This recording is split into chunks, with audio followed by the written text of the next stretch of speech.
CM योगी का औरैया दौरा, बाढ़ राहत पर बड़ा ऐलान। यमुना के उफान से औरैया के 5000 परिवार बुरी तरह प्रभावित।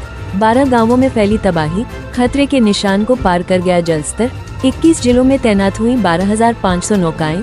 SDRF NDRF alert. भोजन से लेकर चारे तक राहत कैंपों में हर सुविधा की व्यवस्था।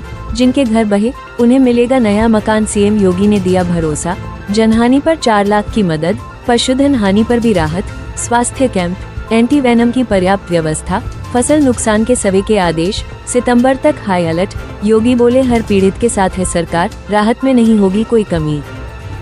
बाढ़ राहत कार्यों को प्रभावी ढंग से आगे बढ़ाने के लिए और पीड़ित परिवारों को आर्थिक सहायता उपलब्ध करवाने के लिए सरकार ने अपने स्तर पर पीएसी की फ्लड यूनिट को, एनडीआरएफ को, एसडीआरएफ को तैनात किया।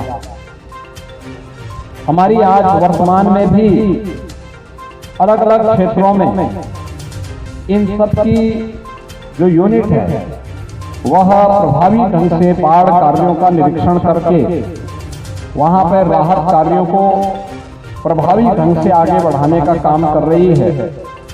एनडीआरएफ की 16 टीमें, एसडीआरएफ की 18 टीमें और पीएसी की फ्लड यूनिट की 31 टीमें वर्तमान समय में बाढ़ प्रभावित जनपदों में जहां कार्य कर रही हैं, वहीं इन सभी 21 जनपदों में 1250 से अधिक नौकाओं की व्यवस्था के माध्यम से भी नागरिकों के आवागमन के कार्यक्रम को सुचारू बनाने का कार्य किया गया है।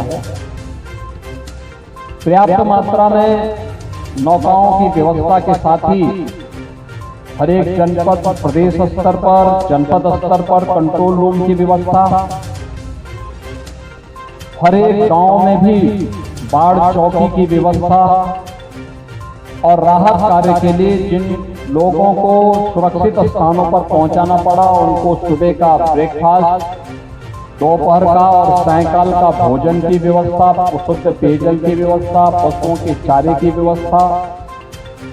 जो लोग अपने घरों में सुरक्षित रह सकते हैं उनके घरों की व्यवस्था की दृष्टि से हम लोगों ने वहां पर उन्हें सूखा राहत की किट भी उपलब्ध करवाए हैं। आप देख सकते हैं किट में 10 किलो चावल, 10 किलो आटा, 2 किलो दाल, 1 किलो तेल, 10 किलो आलू और अन्य सूखा सामग्री के साथ साथ मसाले और नमक आदि घर की जरूरतों को देने के साथ ही डिग्निटी किट, बरसाती, ये सब देने की कार्रवाई भी की जा रही है।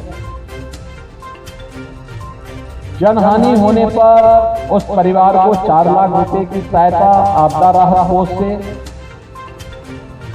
किसी परिवार का मकान पूरी तरह बह गया है या नदी में विलीन हो गया है, उन परिवारों को मुख्यमंत्री आवास योजना से आच्छादित करने की कार्रवाई भी की जा रही है। पशुओं के चारा के साथ ही अगर पशुधन की हानि हो रही है उसका भी कंपनसेशन किया गया है। स्वास्थ्य के जगह जगह शिविर स्थापित किए गए हैं और यह भी व्यवस्था की गई कि इस सीजन में कोई